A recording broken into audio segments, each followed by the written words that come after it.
Bonjour, aujourd'hui on va faire la leçon sur le dosage de la glycémie.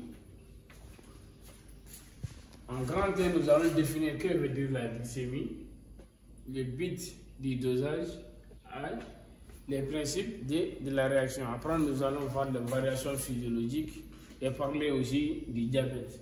Par définition, la glycémie, c'est le taux de glucose dans le sang, qui est différent de la glycosurie.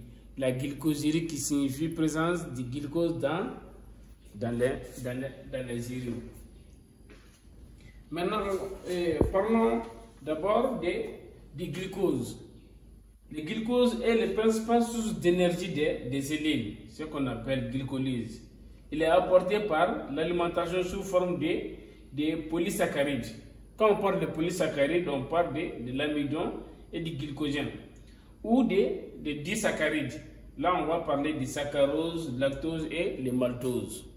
Parce que lorsque nous mangeons les sucres de table qu'on appelle les saccharoses, l'organisme va les transformer en glucose. Et c'est là qui est utilisé comme source d'énergie pour les cellules. Maintenant, le but du dosage de la glycémie. Le dosage du glucose a pour but de déterminer l'état hypoglycémique ou hyperglycémique d'une personne. Et dépistage et surveillance du diabète après les affections pancréatiques, métaboliques ou endocriniennes. C'est ça le but du dosage de la glycémie. Je vous reprends encore. On dit déterminer l'état hypoglycémique ou hyperglycémique d'une personne. Dépistage et surveillance du diabète et dans les infections pancréatiques, métaboliques ou endocriniennes. Maintenant, le principe de la réaction. On va vous écrire parce que toutes les réactions chimiques vont à base d'un principe. Le glucose est dosé dans l'échantillon selon les schémas réactionnels suivants.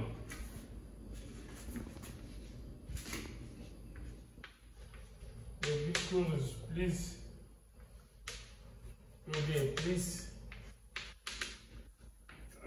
en présence du glucose oxydase.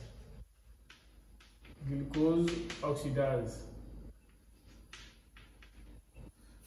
va donner des H2O plus acide glyconique.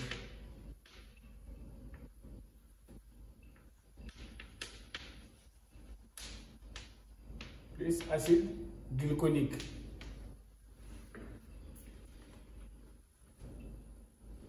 Maintenant, en fonction de ça, vous allez voir les peroxydases qui est formé.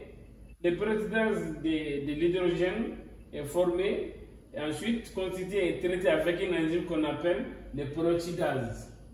Ici, au départ, il y a un glucose oxydase. Après, il y a le peroxydase. Maintenant, on va utiliser les résultats en présence du peroxydase. On va équilibrer l'équation de H2O2 plus le phénol plus l'amino 4 antipyrine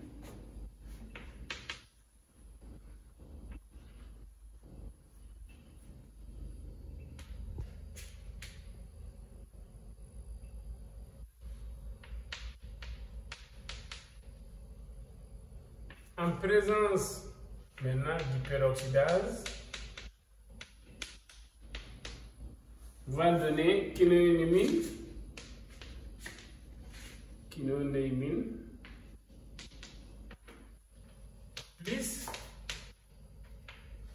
plus 4 H2O.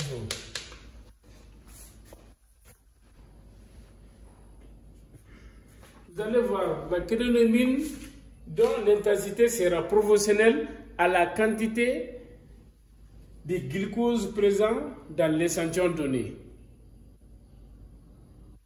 Maintenant, on va mesurer cette absorption-là à 505 nanomètres au spectro.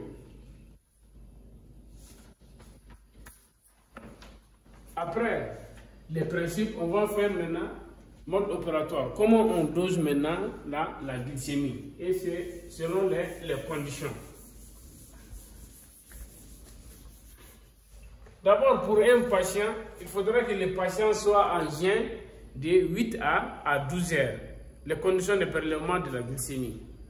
Que le patient soit en jeûne de 8 à 12 heures. Condition à jeûne. On dit 8 à 12 heures. On peut mesurer aussi la glycémie après les repas qu'on appelle la glycémie aléatoire. Ça aussi c'est valable. Mais dans les bonnes conditions, il faudra que la personne soit en jeûne de 8 à 12 heures. Maintenant, mode, ça c'est petit à petit, mais mode opératoire.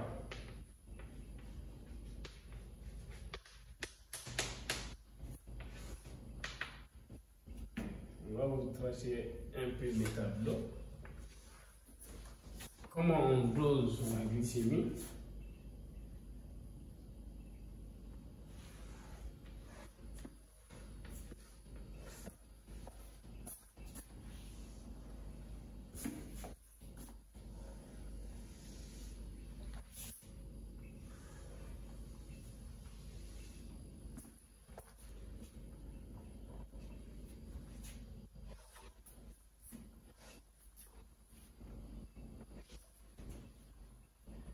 Ici, ça sera les blancs et réactifs. Ici, les talons. Et ici, les dosages, ça veut dire l'échantillon. Là, on va mettre les talons.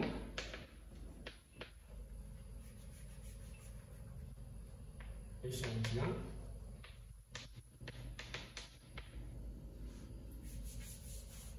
Ici, on va mettre les blancs réactifs.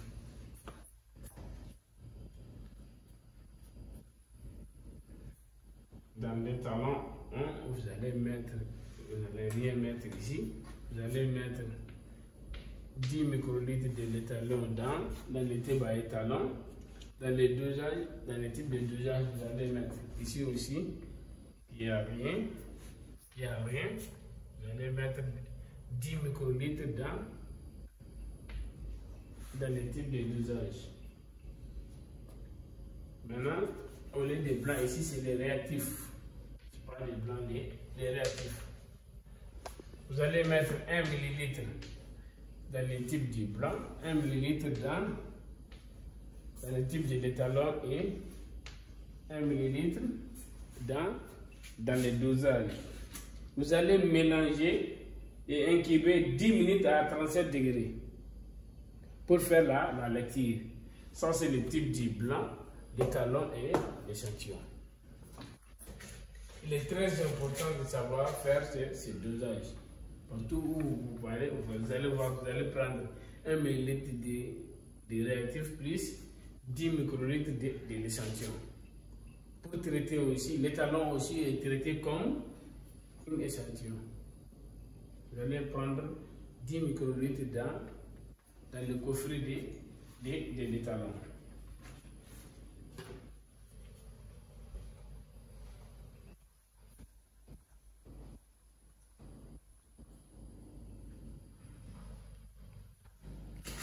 Maintenant, on va voir les facteurs de conversion de la glycémie. Après avoir fait la photométrie, la lecture de l'échantillon,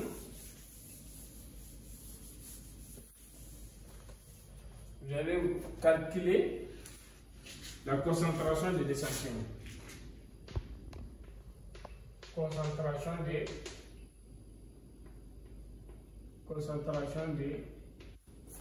l'échantillon.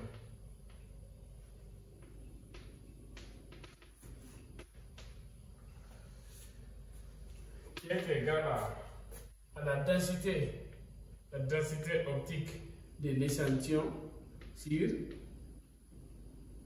densité optique de l'étalon multiplié par n.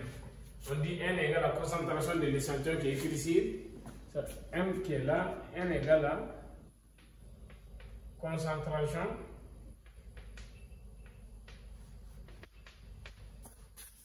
de l'étalon. Voici les calculs. Comment calculer la concentration? On dit densité optique de l'échantillon sur densité optique de l'étalon multiplié par n. N égale la concentration de l'étalon qui est écrit sur le coffret de l'étalon. Maintenant, les facteurs de calcul de conversion de la glycémie selon les différents paramètres.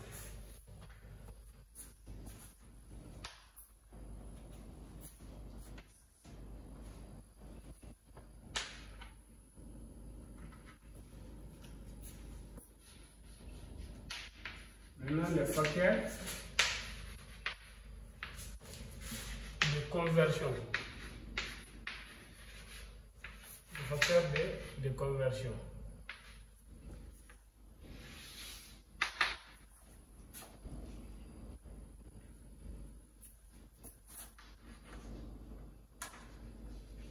Millimol par litre multiplié par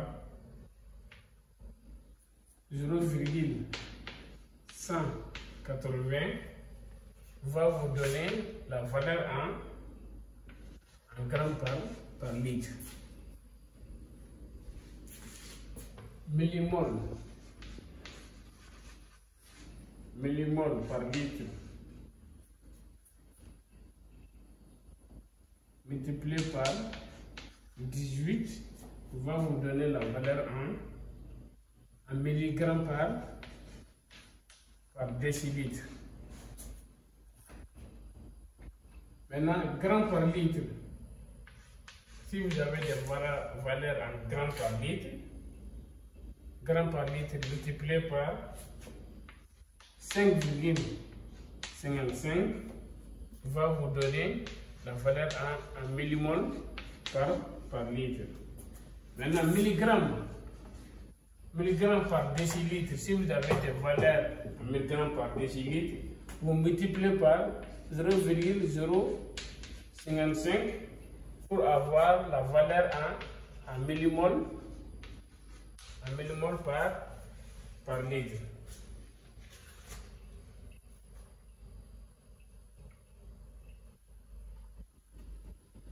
C'est ça les facteurs de conversion. Si vous avez une valeur en millimol par litre, vous le multipliez par 0,181 pour avoir cette valeur en grammes par litre.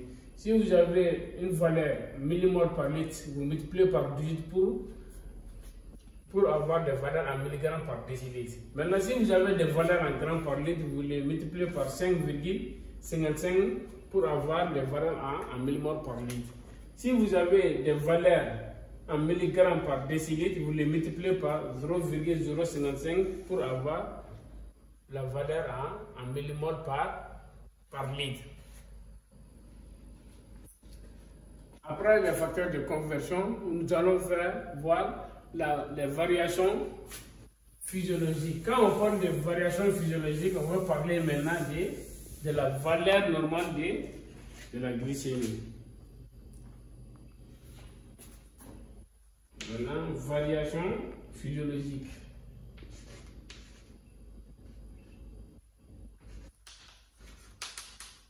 Variation physiologique.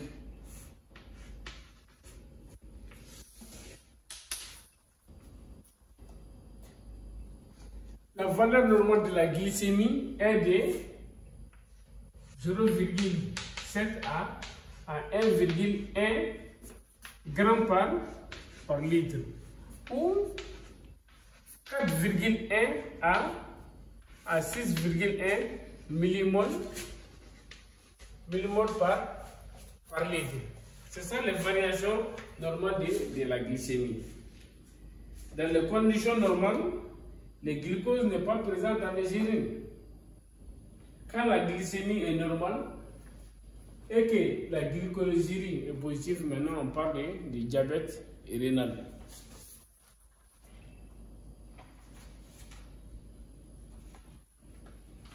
C'est ça les valeurs normales de la glycémie. De 0,7 à 1,1 g à 1,1 g par litre ou 4,1 à 6,1 millimol par litre. Maintenant, on va vous tracer un des tableaux maintenant concernant la courbe des valeurs de glycémie et les effets sur les patients.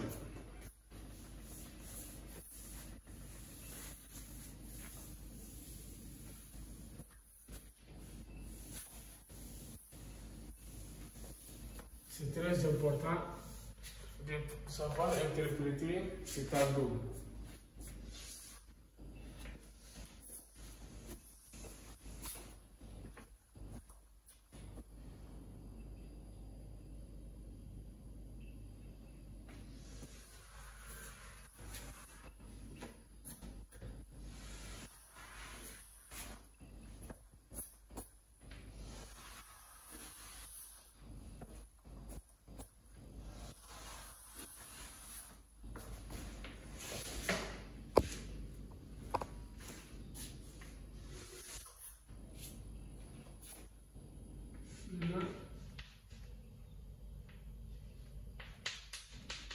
Taux de glucose.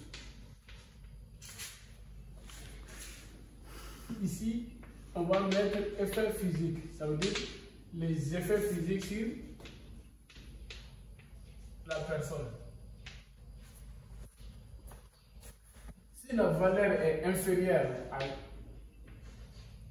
0,4 g par litre,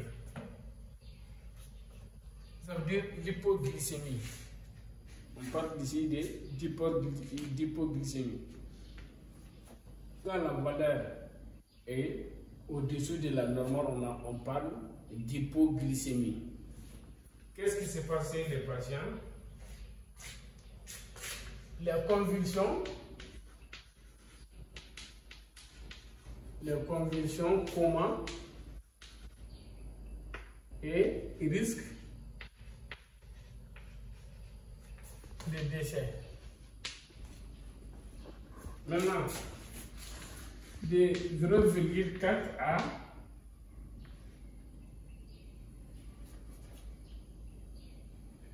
1,8 g par litre. Ici, il y a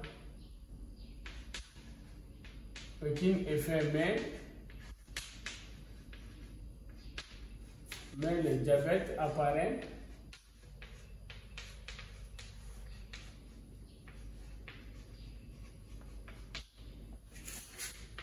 à 1,26 g par litre.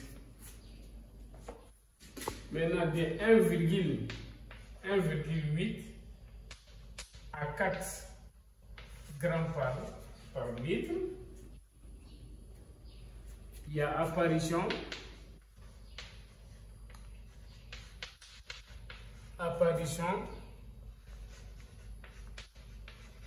du sucre dans les urines.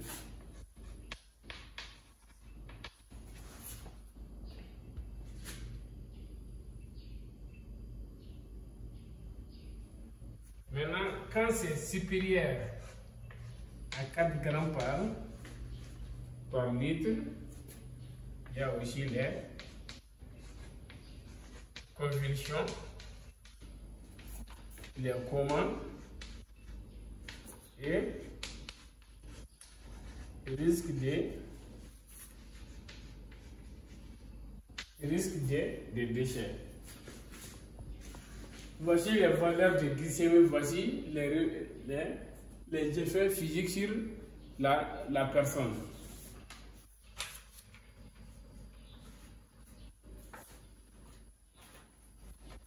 Maintenant, connaissant le taux de glycémie et les effets sur la personne, on va parler maintenant du diabète. On va définir ce que veut dire diabète, les différents types de diabète et quelle est la différence entre les diabètes sucrés et les diabètes non sucrés.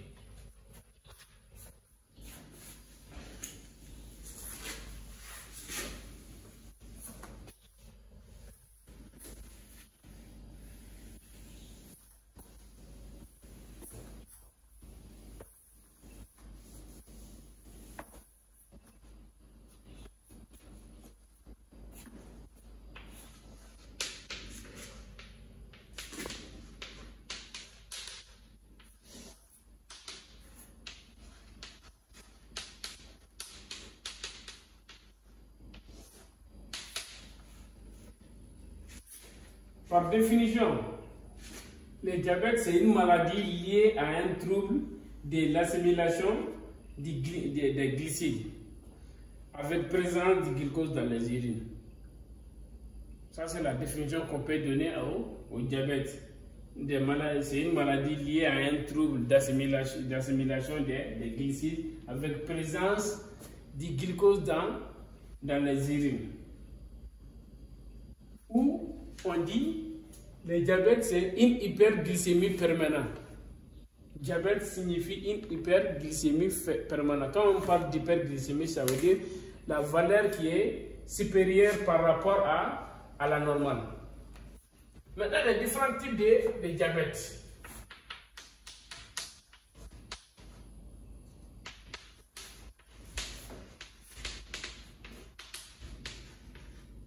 Les différents types de diabète. Et qu'on essaie de les définir. Et d'abord, le diabète de type 1. Diabète de type 1. On appelle ça le diabète juvénile.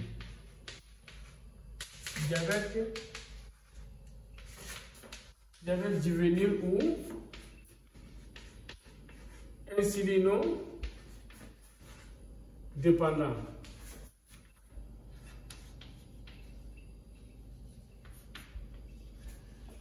On appelle diabète juvénile ou diabète insulino-dépendant. C'est une maladie chronique où le pancréas produit peu ou pas d'insuline. Le diabète de type 1, on dit, ici il n'y a pas de sécrétion d'insuline. Vous allez voir, l'insuline ne sécrète pas de l'insuline.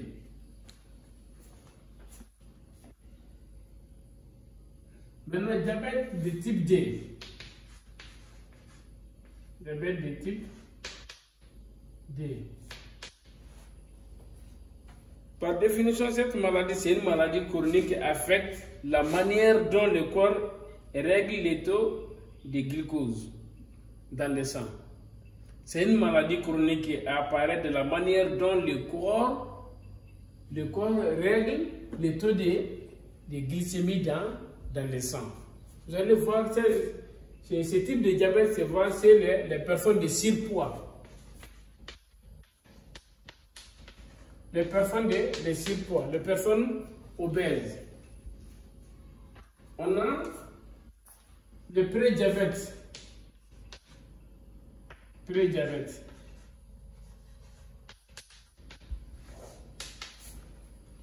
Le pré-diabète, vous allez voir, les personnes qui font du pré-diabète, ce sont des personnes qui ont de l'hyperglycémie qui ne sont pas du diabète. Ils ont la valeur de la glycémie qui est élevée par rapport à la normale.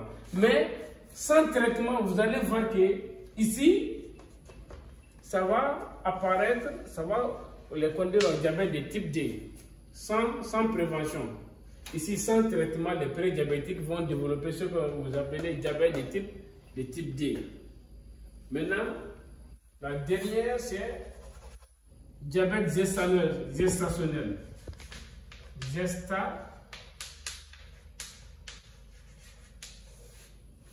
Diabète gestationnel.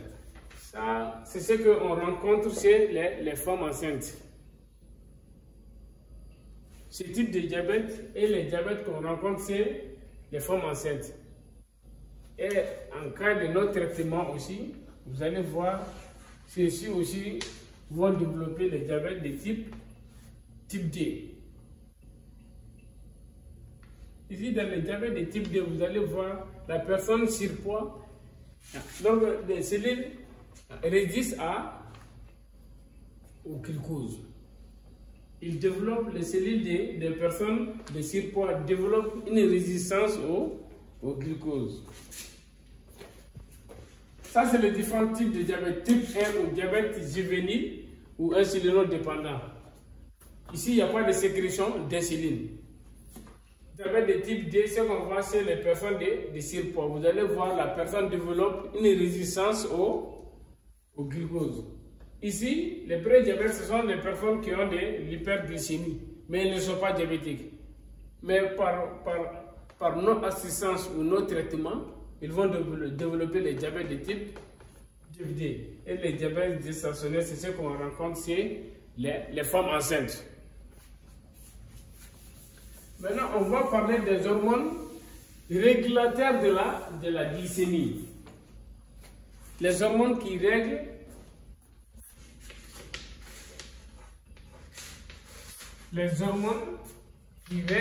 la glycémie dans le sang. Elles sont deux. On a d'abord l'insuline et on a les glucagons.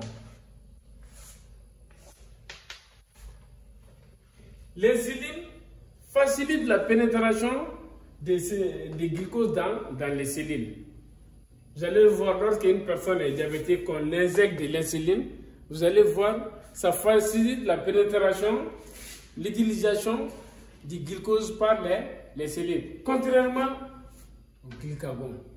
Le glucagon, lors de l'état hypoglycémien, vous allez voir, ça aide les cellules à avoir du glucose comme source d'énergie. Ils ont un rôle différent. Ici, c'est un hypoglycémien. Ici, c'est un hyperglycémien. Ici, je vais vous écrire. Ici, on dit hypoglycémien. Ici, c'est hyperglycémien.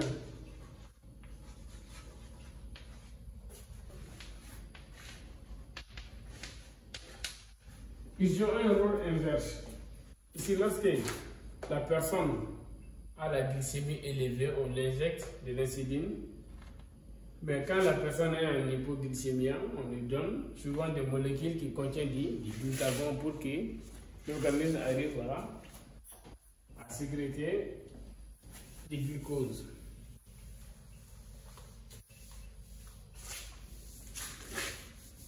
Maintenant, quand on dit qu'une personne fait du diabète sucré ou non sucré, diabète, on va commencer d'abord par le diabète sucré.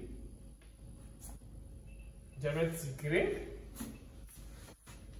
ici c'est diabète non sucré.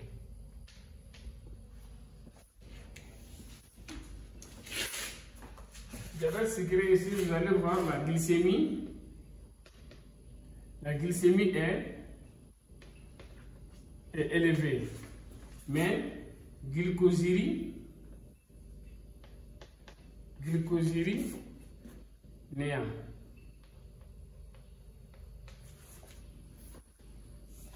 Par contre, ici vous allez voir la glycémie qui est normale.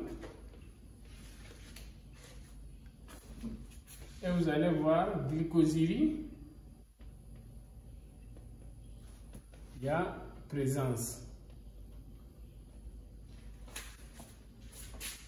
Ça, on appelle diabète non sucré et non sucré. La personne qui fait du diabète sucré, vous allez voir que la glycémie est élevée, mais il n'y a pas de présence de glucosérie. Ici, diabète non sucré, vous allez voir la glycémie qui est normale, mais la glucosérie est positive. Ça, on le voit dans le diabète rénal. dû au rein. Diabète rénal. Maintenant, les facteurs de risque du diabète et les traitements du diabète, il y a les centres spéciaux pour ça, que ce soit au Mali, que ce soit que les patients aient quand même en tête de sa maladie. Et demande aussi à savoir toujours, à contrôler sa glycémie. C'est ça qui est très très important. Maintenant, le diabète, c'est une des pathologies qui touche l'ensemble maintenant du monde entier. Que ce soit les sujets des races noires, races blanches ou jaunes, tout le monde est touché par cette fléau maintenant. Voici ce qu'il faut savoir sur le dosage de la glycémie, ce qu'il faut savoir sur le diabète. Je vous remercie.